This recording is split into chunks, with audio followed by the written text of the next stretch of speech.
Israel-Iran ಯುದ್ಧವನ್ನು ಸುತ್ತುವರಿದಿರುವ ತಪ್ಪು ಮಾಹಿತಿ ಪ್ರವಾಹವು ಈಗ ಭಯಾನಕ ಮಟ್ಟ ತಲುಪಿದೆ.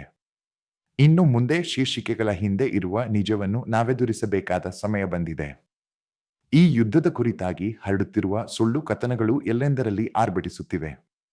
ನೀವು ವಾಸ್ತವದಲ್ಲಿಯೂ ಜಾಗತಿಕ ಸುದ್ದಿಗಳು, ತಜ್ಞರ ಅಭಿಪ್ರಾಯಗಳು ಮತ್ತು ಅಂತಾರಾಷ್ಟ್ರೀಯ ಸುದ್ದಿ ಏಜೆನ್ಸಿಗಳ ವರದಿಗಳನ್ನು ಗಮನದಿಂದ ಅನುಸರಿಸಿದರೆ ಹಾಗೂ ಭಾರತದ ಸುದ್ದಿಯೊಂದಿಗೆ, ಪ್ರತ್ಯೇಕವಾಗಿ ಪ್ರಾದೇಶಿಕ ಮಾಧ್ಯಮಗಳೊಂದಿಗೆ ಹೋಲಿಸಿದರೆ, ಇಂದಿನ ಪರಿಸ್ಥಿತಿಯಲ್ಲಿ ಭಾರತದಲ್ಲಿ ಹರಡುತ್ತಿರುವ ಅಂದಾಜು 95% ಸುದ್ದಿ ಸಂಪೂರ್ಣವಾಗಿ ಕೃತಕ ಮತ್ತು ಸುಳ್ಳು ಎಂದು ನಿಮಗೆ ಸ್ಪಷ್ಟವಾಗುತ್ತದೆ. ಯೂಟ್ಯೂಬ್, ಉಪಗ್ರಹ ಚಾನೆಲ್ಗಳು ಅಥವಾ ಪ್ರಾದೇಶಿಕ ಭಾಷೆಗಳ ಚರ್ಚೆಗಳಲ್ಲೇನಾದರೂ ಇರಲಿ, ಎಲ್ಲ ಕಡೆಗೂ ಕಥಾನಕವನ್ನು ಸಂಪೂರ್ಣವಾಗಿ ರಚಿಸಲಾಗಿದೆ. ಏಕೆ ಇಷ್ಟು ಸುಳ್ಳುಗಳು ಹರಡುತ್ತಿವೆ ಎಂದು ನೀವು ಆಶ್ಚರ್ಯಪಡುವಿರಬಹುದು. ಉತ್ತರ ಸೊಗಸಾಗಿಯೇ ಇದೆ. ನಿರ್ದಿಷ್ಟ ಸಮುದಾಯಗಳನ್ನು ತೃಪ್ತಿಪಡಿಸಲು ಕೆಲವು ಅಜೆಂಡಾಗಳನ್ನು ಮುಂದೂಡಲಾಗುತ್ತಿದೆ. ಆ ಸಮುದಾಯಗಳ ಜಾಹೀರಾತುದಾರರು, ಪ್ರಾಯೋಜಕರು ಮತ್ತು ವೀಕ್ಷಕರು ಈ ಸುಳ್ಳುಗಳನ್ನು ಟ್ಯಾಗ್ ಮಾಡಿ ಕಾಮೆಂಟ್ ಸೆಕ್ಷನ್ಗಳಲ್ಲಿ ತುಂಬಿ ಸತ್ಯದ ರೂಪದಲ್ಲಿ ಮಾರಾಟ ಮಾಡುತ್ತಿದ್ದಾರೆ. ಬಹಳಷ್ಟು ಕಾಂಟೆಂಟ್ ಕ್ರಿಯೇಟರ್ಗಳು ಈಗ ಈ ಪ್ರವೃತ್ತಿಯತ್ತ ತಿರುಗಿ ಹೋಗಿದ್ದಾರೆ. ನಾನು ಯಾರನ್ನೂ ನೇರವಾಗಿ ಆಕ್ಷೇಪಿಸುತ್ತಿಲ್ಲ, ನೀವು ತಮಗೆ ತಾವು ತೀರ್ಮಾನಿಸಬಹುದು. ಇವತ್ತಿನ ಮಾಧ್ಯಮದಲ್ಲಿ ಮೋಸ ಮತ್ತು ದ್ವಂದ್ವಾಚಾರವೇ ಕೇಂದ್ರಬಿಂದು. ನಾನು ಹಲವು ದೇಶಗಳಲ್ಲಿ ವರದಿ ಮಾಡಿರುವ ರಾಷ್ಟ್ರೀಯ ಮತ್ತು ಅಂತಾರಾಷ್ಟ್ರೀಯ ಪತ್ರಿಕೋದ್ಯಮದ ಅನುಭವದ ಆಧಾರದಲ್ಲಿ ನಿಶ್ಚಿತವಾಗಿ ಹೇಳಬಲ್ಲೆ, ಇಂದು ಇಲ್ಲಿನ ಬಹುತೇಕ ಸುದ್ದಿ ವಾಸ್ತವದಿಂದ ಬಹುದೂರ. ಇದು ಸರಳ ತಪ್ಪಾಗಿಲ್ಲ.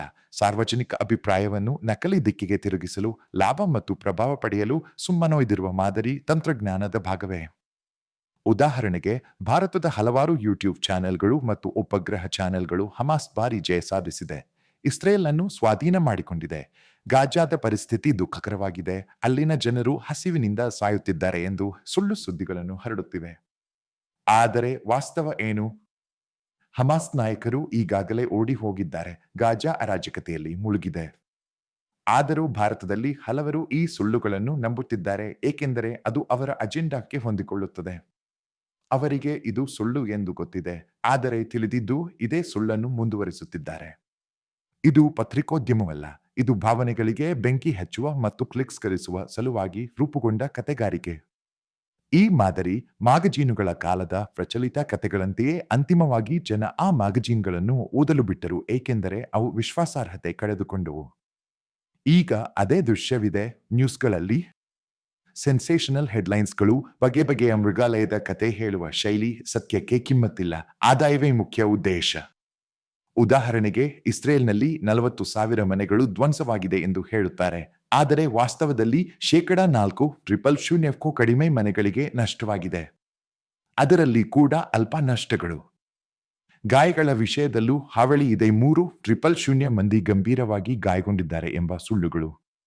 ಇಸ್ರೇಲ್ನ ಸರ್ಕಾರ ಅಧಿಕೃತ ಪಟ್ಟಿ ನೀಡಿದ್ದು, ಯಾವಷ್ಟು ಮಂದಿ ಗಂಭೀರ ಗಾಯ, ಎಷ್ಟು ಮಂದಿ ಚಿಕಿತ್ಸೆಯ ನಂತರ ಡಿಸ್ಚಾರ್ಜ್. ಆದರೆ ಈ ಅಂಶಗಳನ್ನು ಯಾರೂ ಗಮನಿಸುವುದಿಲ್ಲ. ಸೆನ್ಸೇಷನಲ್ ಕತೆ ಹೇಳೋದೇ ಲಕ್ಷ್ಯ. ನಾನು ಸ್ವತಃ ಹಲವಾರು ಬಾರಿ ಇಸ್ರೇಲ್ಗೆ ಭೇಟಿ ನೀಡಿ ನೋಡಿದ್ದೇನೆ, ಅಧಿಕೃತ ಹಾಗೂ ಅನಧಿಕೃತವಾಗಿ. ಅಲ್ಲಿ ಅಂತಾರಾಷ್ಟ್ರೀಯ ಮಾಧ್ಯಮಗಳು ಮುಕ್ತವಾಗಿ ಕಾರ್ಯನಿರ್ವಹಿಸುತ್ತವೆ. ಜೆರುಸಲೇಂನಲ್ಲಿ ಹೆಚ್ಚಿನ ಜಾಗತಿಕ ಸುದ್ದಿ ಸಂಸ್ಥೆಗಳ ಕಚೇರಿಯೇ ಇದೆ. ಆದರೆ ತಾವು ಯಾರು ತಾನೇ ಕೇಳಿ, ತೆಹರಾನ್ನಲ್ಲಿ ಎಷ್ಟು ಅಂತಾರಾಷ್ಟ್ರೀಯ ಮಾಧ್ಯಮಗಳ ಕಚೇರಿ ಇವೆ? ಉತ್ತರ ಬಹಳ ಕಡಿಮೆ. ಏಕೆಂದರೆ ಇರಾನ್ನ ಆಡಳಿತ ಪ್ರಚುರ ಪತ್ರಿಕೋದ್ಯಮವನ್ನು ಅನುಮತಿಸುವುದಿಲ್ಲ. ಇಸ್ರೇಲ್ನಲ್ಲಿ ಕ್ಷಿಪಣಿಯ ದಾಳಿ ಆದಾಗ ಜನರು ಮತ್ತು ಮಾಧ್ಯಮ ಉಚಿತವಾಗಿ ವಿಡಿಯೋ ತೆಗೆದು ವರದಿ ಮಾಡುತ್ತಾರೆ. ಅಲ್ಲಿ ಸಂಸದೀಯ ಪ್ರಜಾಪ್ರಭುತ್ವದ ತಾತ್ವಿಕ ಹಕ್ಕುಗಳಿವೆ. ಆದರೆ ಭಾರತದಲ್ಲಿ ಸುಖವಾಗಿರುವ ಸ್ಟುಡಿಯೋಗಳಲ್ಲಿ ಕುಳಿತಿರುವ ಕೆಲವರು ತಾವು ಯುದ್ಧ ತಜ್ಞರು ಎಂದು ಹೇಳಿಕೊಳ್ಳುತ್ತಾ, ನಿಜವಾದ ತಂತ್ರಜ್ಞಾನ, ಯುದ್ಧದ ವಾಸ್ತವ ಹಂತಗಳನ್ನು ಬಲ್ಲವರಂತೆ ಮಾತನಾಡುತ್ತಿದ್ದಾರೆ. ಯುದ್ಧ ತಂತ್ರಗಳು 10 ವ್ಯವಕಲನ 15 ವರ್ಷಗಳಲ್ಲಿ ಸಂಪೂರ್ಣ ಬದಲಾಗಿವೆ. ಆದರೆ ಭಾರತದಲ್ಲಿ ಕೆಲ ತಜ್ಞರು ಇನ್ನೂ ಹಳೆಯ ಯುದ್ಧದ ತರಬೇತಿಯ ಆಧಾರದ ಮೇಲೆ ವಿಶ್ಲೇಷಣೆ ಮಾಡುತ್ತಿದ್ದಾರೆ. ಪರಿಣಾಮ ಜನತೆ ಮತ್ತಷ್ಟು ಮಿಶ್ರಿತ, ತಪ್ಪು ಮಾಹಿತಿಗೆ ಬಲಿಯಾಗುತ್ತಿದ್ದಾರೆ. ಒಬ್ಬ ತಜ್ಞನು ಹೇಳಿದ್ದ, ಆಧುನಿಕ ಯುದ್ಧನಲ್ಲಿ ವಾಯು ಆಧಿಪತ್ಯ ಮುಖ್ಯವಲ್ಲ ಎಂದು. ಆದರೆ ವಾಸ್ತವ ಏನು? ಆಕಾಶ ಆಧಿಪತ್ಯ ಇಂದು ಅತ್ಯಗತ್ಯ. ದೂರದ ಪ್ರಿಸಿಷನ್ ಸ್ಟ್ರೈಕ್ಗಳು ಬಹಳ ಪರಿಣಾಮಕಾರಿ. ಇತ್ತೀಚಿನ ಇಸ್ರೇಲ್ ದಾಳಿಯಲ್ಲಿ ಕೇವಲ ಒಂದು ಡ್ರೋನ್ ಸ್ಟ್ರೈಕ್ ನಡೆದಿತ್ತು. ಆದರೆ ಇರಾನ್ ಪ್ರಚಾರ ಯಂತ್ರ ಅದನ್ನು ಭಾರೀ ದಾಳಿ ಎಂದು ಬಣ್ಣಿಸಿ ಹಿರಿಯ ಅಧಿಕಾರಿಗಳು ಸತ್ತಿದ್ದಾರೆ ಎಂದು ಸುಳ್ಳು ಪಟ್ಟಿಗಳೊಂದಿಗೆ ಚಿತ್ರಗಳನ್ನು ಸೃಷ್ಟಿಸಿ ಹರಡಿತು. ಮಧ್ಯಪ್ರಾಚ್ಯದಲ್ಲಿ ಈ ಸುಳ್ಳುಗಳ ಪೂರೈಕೆ ನಂತರ ಜಾಗತಿಕ ಮಟ್ಟದಲ್ಲಿ ಹರಡಿಸಲಾಯಿತು. ಇಸ್ರೇಲ್ನಲ್ಲಿ ಪತ್ರಿಕೋದ್ಯಮ ಮುಕ್ತವಾಗಿದೆ. ಒಂದೇ ಒಂದು ಮಾಧ್ಯಮ ಅಲ್ ಜಡೀರಾ ಅನ್ನು ಗಾಜಾ ಬಗ್ಗೆ ಪಕ್ಷಪಾತಿ ವರದಿ ಮಾಡಿದ ಕಾರಣ ನಿರ್ಬಂಧಿಸಲಾಗಿದೆ. ಆದರೆ ಅವರು ಜೋರ್ಡನ್ನಿಂದ ಶೂಟಿಂಗ್ ಮುಂದುವರಿಸುತ್ತಿದ್ದಾರೆ. ಇರಾನ್ನ ಪರಿಸ್ಥಿತಿ ನೋಡಿದರೆ ಅಲ್ಲಿ ನೆಲೆಯಲ್ಲಿರುವ ಭಾರತೀಯ ಪತ್ರಕರ್ತರ ಸಂಖ್ಯೆ ಉತ್ತರ 0. ಇದು ಕಾರಣವಾಗಿಯೇ ಇರಾನ್ನಿಂದ ಹೊರಬರುವ ಕಥನಗಳು ಸಂಪೂರ್ಣ ನಿಗ್ರಹಿತ ಪ್ರಚಾರವೇ? ಭಾರತದ ಕೆಲವು ಮಾಧ್ಯಮಗಳ ಸಹಕಾರದಿಂದ ಅವುಗಳ ಪರಸ್ಪರ ಪೂರೈಕೆ.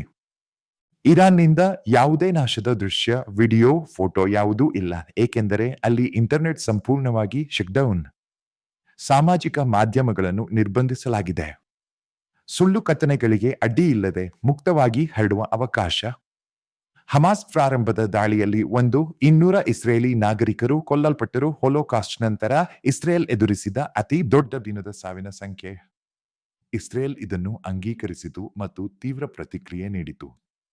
ಆದರೆ ಭಾರತೀಯ ಮಾಧ್ಯಮ ಏನು ಹೇಳಿತು? ಹೆಜ್ಬೊಲ್ಲಾ ಇಸ್ರೇಲ್ ಅನ್ನು ದಹಿಸಿ ಹಾಕಿದೆ ಎಂದು. ಈಗ ಹಮಾಸ್ ನಾಯಕರು ಎಲ್ಲಿದ್ದಾರೆ? ಹೆಜ್ಬೊಲ್ಲಾ ನಾಯಕರು ಎಲ್ಲಿದ್ದಾರೆ? ಎಲ್ಲರೂ ಅಡಗಿರುವ ಸ್ಥಿತಿ. ನಿಜವು ಅಂತಿಮವಾಗಿ ಬಹಿರಂಗವಾಗುತ್ತದೆ. ಆದರೆ ಇದುವರೆಗೆ ಭಾರತದ ಮಾಧ್ಯಮ ಸಂಸ್ಕೃತಿಯು ಪ್ರಚಾರ ಯಂತ್ರವಾಗುತ್ತಿದೆ, ನಿರ್ದಿಷ್ಟ ಸಮುದಾಯ ಮತ್ತು ರಾಜಕೀಯ ಅಜೆಂಡಾಗಳ ಸೇವೆಗೆ. ಬಲಪಂಥಿಗಳೇ ಇರಲಿ, ಎಡಪಂಥಿಗಳೇ ಇರಲಿ, ಲಕ್ಷ್ಯ ಒಂದೇ: ಸೆನ್ಸೇಷನ್, ವೀಕ್ಷಣೆಗಳು, ಲಾಭ. ನಾನು ಭಾರತದಲ್ಲಿ ಮೋದಿ ಆಡಳಿತದ ನಂತರ ರಸ್ತೆ, ವಿಮಾನ ನಿಲ್ದಾಣ, ಮೆಟ್ರೋ, ಗ್ರಾಮೀಣ ಅಭಿವೃದ್ಧಿ ಎಲ್ಲವೂ ಹೇಗೆ ಬದಲಾಗಿದೆ ಎಂಬುದರ ಬಗ್ಗೆ ಒಂದು ವಿಡಿಯೋ ಹಾಕಿದಾಗ ಕಾಮೆಂಟ್ ಸೆಕ್ಷನ್ನಲ್ಲಿ ನೆಗೆಟಿವಿಟಿ ತುಂಬಿತು. ಏಕೆಂದರೆ ಆ ಸತ್ಯ ಅವರ ನ್ಯಾರೇಟಿವ್ಗೆ ಹೊಂದಿಕೊಳ್ಳುತ್ತಿಲ್ಲ. ಇದು ನಿನ್ನಾಯಿಸುವ ಮತ್ತೊಂದು ಅಂಶ. ಜನರು ಸತ್ಯವನ್ನು ತಿರಸ್ಕರಿಸುತ್ತಿದ್ದಾರೆ ಏಕೆಂದರೆ ಅದು ಅವರ ಇಚ್ಛಿತ ಕಥನೆಗೆ ವಿರುದ್ಧವಾಗಿರುತ್ತೆ. ಇದಕ್ಕೆ ಪ್ರಮುಖ ಕಾರಣ TRP. ರಾಜಕೀಯದಲ್ಲಿ ಸತ್ಯಕ್ಕಿಂತ ಅರ್ಥಾರ್ಜನೆ ಮುಖ್ಯ. ನಾಳೆ ನಾನು ಇನ್ನೊಂದು ವಿಡಿಯೋದಲ್ಲಿ ಇಂದಿನ ಮಾಧ್ಯಮದಲ್ಲಿ ತಪ್ಪು ಮಾಹಿತಿಯಿಂದ ಹೇಗೆ ದೂರವಿರುವುದು ಎಂಬ ವಿಷಯದ ಬಗ್ಗೆ ಮಾತನಾಡುತ್ತೇನೆ. ಇವತ್ತು ಒಂದು ಮಾತು: ಸತ್ಯವನ್ನು ಹುಡುಕಿ. ಉಳಿದವು ಇದು ಎಲ್ಲವೂ ಮಾರ್ಕೆಟಿಂಗ್ ಮಾತ್ರ.